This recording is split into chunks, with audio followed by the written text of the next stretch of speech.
So the ANC NEC meeting is reflecting on the outcomes of the elections in May, which saw the party dip below 50% at the polls for the first time in 3 decades. The 6-day meeting of the ANC's highest decision-making body started yesterday in Boksburg in the east of Johannesburg. The party's first Deputy Secretary-General Nomvula Mokonyane and their head of elections, Mdumiseni Ntuli, are expected to report back on reflections of the elections and what led to the ANC losing its majority. Watching developments for us is SABC News political reporter Samkele Maseko, who's live to us now from Boksburg. And Samkele, yesterday, of course, we heard from the Secretary-General of the ANC, and every time Fikile Mbalula speaks, what he says makes it to the headlines, even the morning after. What do we know, though, about how day one went?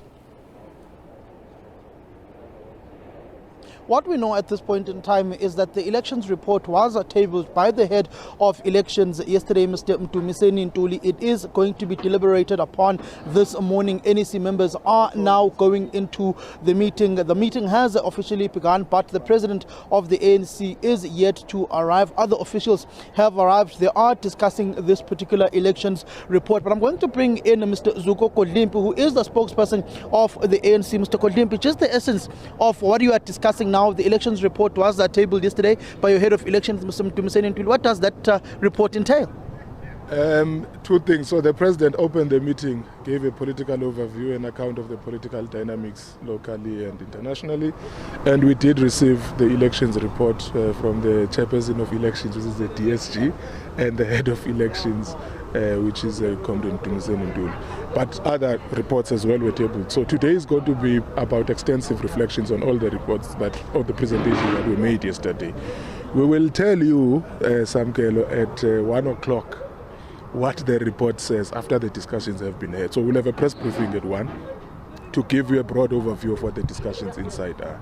But as you know, the reports are giving a detailed and technical explanation of how did the ANC drop from 57% to the now low base of 40%. Does it go as far as going back to that Umfowethu syndrome and also the Zuma factor when it comes to the MK party and that 14% that organization took from you? You are fundraising your own things about Umfowethu syndrome. But it does say where did we bleed the most and which political actors in the scene took the most votes from us. But also it goes beyond just where they took from the ANC and who else do they take it from. So we are analyzing the trends of elections over a long period of time. So it's sort of like a time series data analysis. Over the past 30 years, what has been the direction of electoral trends? When did the ANC start dipping? How far is it dipping? How do we understand the rate of decline that we saw in the past election? And what is the best thing that we do? You must recall there are, because of South Africa's population distribution dynamics, there are provinces where a change in dynamics in that province has a major impact at the aggregate level because of the population concentration in those bases. So we have to find a way to react to those dynamics as well. So it does take us across, it's not just KZN and Gauteng. I know you are interested in the KZN thing. Every province, we did a granular analysis of every region, every sub-region across every province. Yeah. When you look at the strength of your branches, I know at some instance that particular issue came up on the strength of the ANC structures across the board, intellectually, ideologically as well. Is that also encapsulated in this particular report? It's part of all the factors that the organization considers, and the report reflects on those. But as I say, the detail of it will be ventured into when the press conference is held. You go to elections on the basis of the strength of your elections machinery, and that includes the state of your structures on the ground.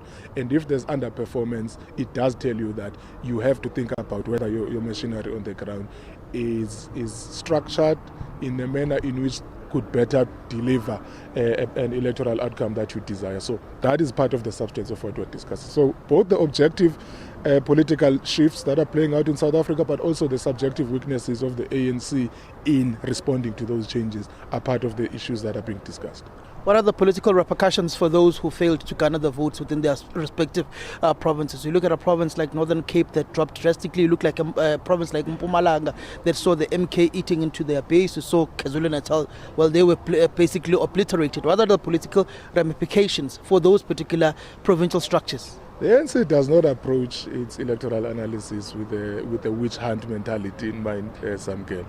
We are not getting into this discussion with the view of whose head must be on the block. The idea is to understand objectively what are the dynamics that are playing out. So not to dramatize the subjective weaknesses of a Samkele, but to pose the question, what are the shifts that are playing out in the media space, and how do we understand Samkele's intervention in that space?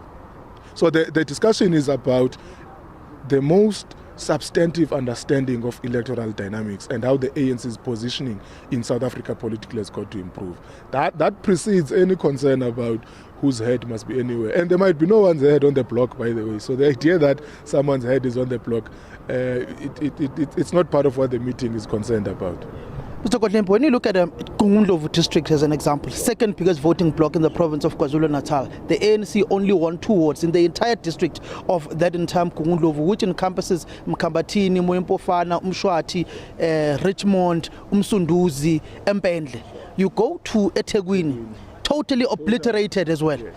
And you are telling me that no heads will roll in those particular regions? I'm not saying no heads will roll ever. I'm saying that is not what the substance of our analysis of elections is. The reality is you look at it and say, okay, it was a bloodbath in certain spaces.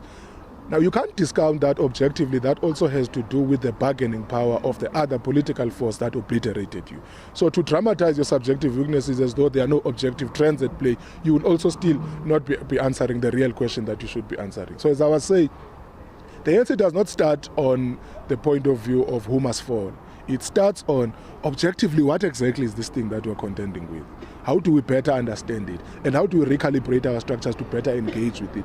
And if that includes having to sort of restructure your structures as you go forward, that will only come after the fact. That's not the starting point. So as I'm saying now, the report is about the elections report, not about organizational movement of chairs and so on. So you need to give the ANC sufficient time to deal with the elections report and not worry about who's losing their position and who's gaining a position. Can I expect that elections report on my WhatsApp after this discussion? It's not coming. That era of receiving leaked things is not coming. It's done. It's not coming. You will not get it. You will hear from us when we're giving you the press briefing in about 5 hours from now. Are you sure? Maybe I have it.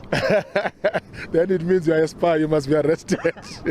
Thank you very much. That is Mr. Luko Kozimpi, a spokesperson of the ANC, basically saying they are deliberating on that elections report that was tabled by Nomvula Mokonyane, the chairperson of elections, and also the head of elections, Mr. Mdumiseni Ntuli, also happens to be the chief whip of the ANC. Very scathing on a number of provinces, in particular Gauteng, Northern Cape, Mpumalanga, and KwaZulu-Natal.